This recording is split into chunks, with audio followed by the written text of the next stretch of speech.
আসসালামু আলাইকুম। Hello everyone, কেমন আছো? আশা করছি সবাই ভালো আছো। আজকের ক্লাসটা আমার হবে ন্যারেশন নিয়ে। ন্যারেশন আসলে কি, কি টপিক পড়তে হবে, কি জানা থাকতে হবে এগুলো নিয়ে আলোচনা করব। কাদের জন্য প্রযোজ্য? এটা আসলে ক্লাস 7 থেকে এখন শুরু করে দিয়েছে। ক্লাস 7 থেকে একদম এইচএসসি ডিগ্রি সবারই ন্যারেশন থাকে। একটু ইজি, একটু কঠিন এভাবেই। ওকে, ন্যারেশনের জন্য তুমি ১ম এ কি করবা? তোমার কি পড়া উচিত? কোন গ্রামারের কোন পার্টটা পড়া উচিত? ন্যারেশনের জন্য তোমার ১ম এ পড়তে হবে টেন্স। তোমার টেন্স অবশ্যই জানতে হবে। এরপর তোমার জানতে হবে সেন্টেন্স। সেন্টেন্স কোনগুলা? কোনটা ইম্পারেটিভ সেন্টেন্স, কোনটা এক্সক্লেমেটরি সেন্টেন্স, কোনটা অপটেটিভ সেন্টেন্স এগুলো যদি তোমার জানা থাকে তাহলে তুমি ইজিলি ন্যারেশনটা করতে পারবে। ন্যারেশন কিভাবে আসে? ন্যারেশন ২ ভাবে আসে। একটা প্যাসেজ ন্যারেশন, একটা হলো সেন্টেন্স ন্যারেশন।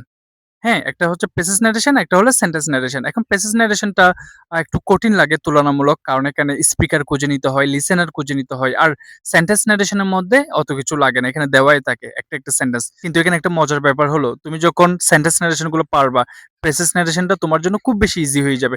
এখানে প্যাসেজ আকারে দেওয়া থাকে আরকি। যে এখানে ফুল স্টপ দিলে তো সেটা আবার সেন্টেন্স ন্যারেশন হয়ে যায়। Don't worry about that, I am here. যাই হোক, তোমাদের আমি বিস্তারিত ক্লাস পরে নিব। ২-১ দিন পর করে হয়তো নিতে পারি, এখন একটু ব্যস্ত। কিন্তু তোমরা এর মধ্যে টেন্স এবং সেন্টেন্স সম্পর্কে ভালো করে আইডিয়া নিবা, ভালো করে আইডিয়া নিবা। আমি কথা দিচ্ছি তোমরা যদি ভালো করে একটু আইডিয়া করে নাও, তাহলে তোমরা ইজিলি আমার ক্লাসটা বুঝতে পারবা এবং এরপর কোনো সমস্যা হবে না। এটা একদম গ্যারান্টি। এখন তুমি হয়তো বলতে পারো, আমি কিভাবে এত কনফিডেন্টলি গ্যারান্টি দিচ্ছি যে আমার ক্লাসটা করলেই সবকিছু পারবা, বুঝতে পারবা।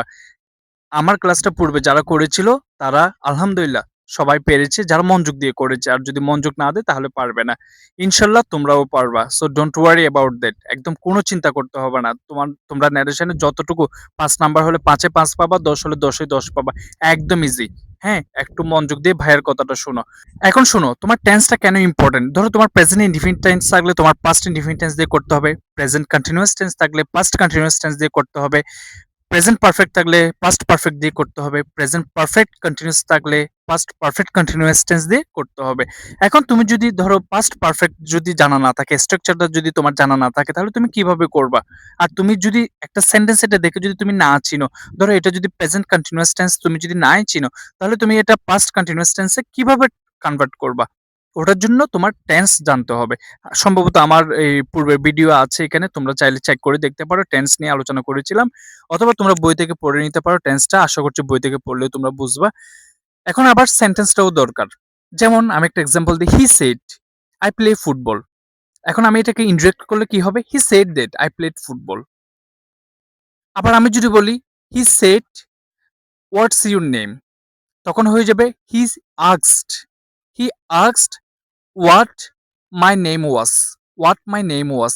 এখন এখানে কি একটা ব্যাপার দেখো, এখানে আস্কড আমি শেষেরটা বলেছি আস্কড, কিন্তু প্রথমেরটা বলেছি সেড। কেন আমি এরকম বলেছি কেন? কারণ আমি যেটা শেষেরটা বলেছি সেটা ছিল ইন্টারোগেটিভ সেন্টেন্স, কিন্তু প্রথমে যেটা বলেছি সেটা ছিল অ্যাসার্টিভ সেন্টেন্স। সো তোমার অবশ্যই সেন্টেন্সগুলো চিনতে হবে। এগুলো তোমাদের গ্রামার বইয়ে থাকবে, যেকোনো গ্রামার বই থেকে পড়লে হবে, অথবা আমাকে কমেন্ট করে বলবো ভাইয়া একটা এই সেন্টেন্স নিয়ে একটা ক্লাস দেন। ইনশাল্লাহ আমি ট্রাই করব তোমাদেরকে একটা ক্লাস দেওয়ার জন্য। সো আসলে আমি একটা ন্যাচারাল প্লেসে আছি। এখানে অনেক মানুষজন আসা যাওয়া করছে। এটা স্কিপ ইট। যাই হোক, আসলে আমার এই ধরনের পরিবেশ খুব ভালো লাগে। একদম আমি আমার বাসা থেকে অনেক দূরে আসছি। এই ধরনের মানে একটু পরিবেশে অ্যাডজাস্ট হওয়ার জন্য ভালো লাগে। সেই সাথে তোমাদের সাথেও কথা বলছি। সো তাহলে আমার পরের ক্লাসটা মিস করবা না। যদি তোমার কাছে প্রয়োজন মনে হয়, যদি তুমি মনে করো যে না উপকার হবে আমার জন্য, তাহলে এই ক্লাসটা মিস করবা না একদমই। আমি ইনশাআল্লাহ ২-১ দিনের মধ্যে ক্লাসটা নিবো। তোমরা একটু মেন্টালি প্রিপেয়ার্ড থাকবা। আর এইচএসসি দের জন্য খুব বেশি ইম্পোর্টেন্ট। আর তোমাদের এইচএসসি দের আমি বিশেষ করে এইচএসসি দের বলব, তোমাদের কোন টপিক গুলা দরকার আমাকে একটু জানাবা। আর এখন তো 6 থেকে একদম ক্লাস 10 পর্যন্ত হাফ ইয়ারলি এক্সাম চলছে। সো তোমাদের ইংলিশের মধ্যে কোনটা তোমাদের ভয় আছে, কোনটা তোমরা বুঝতেছো না, সেটা নিয়ে আমি দরকার হলে ২-৩ ঘন্টা করে ক্লাস নিবো। ইনশাআল্লাহ এই ক্লাসটা করলে তোমার একদম ক্লিয়ার হয়ে যাবে। তোমার মাথার উপর দিয়ে যাবে না। ধন্যবাদ সবাইকে। আসসালামু আলাইকুম।